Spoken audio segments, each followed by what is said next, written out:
Good morning students, I hope you all are doing well. I am TARUNPAL Gandhi and today I will discuss with you about encyclopedia and how we can use the encyclopedia for a specific piece of information.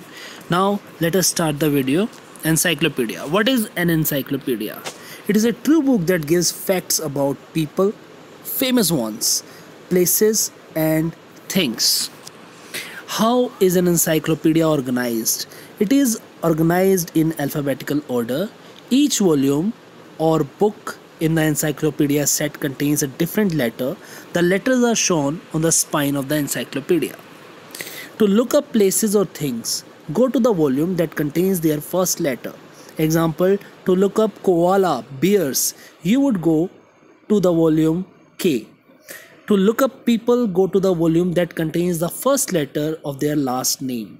For example, to look up Abraham Lincoln, you would go to the L volume.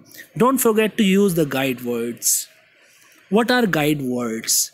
Found at the top of each page. So guide words are found on the top of each page of encyclopedia. It tells you the first and the last words listed on that page. For example, if the guide words are rabbit and rhino, would Russia be on that encyclopedia page? No, because R to U comes after R to A and R to H. Using encyclopedias, do not copy word for word. Instead, write things down how you would remember it. Don't try to write down everything, just the main facts that you need.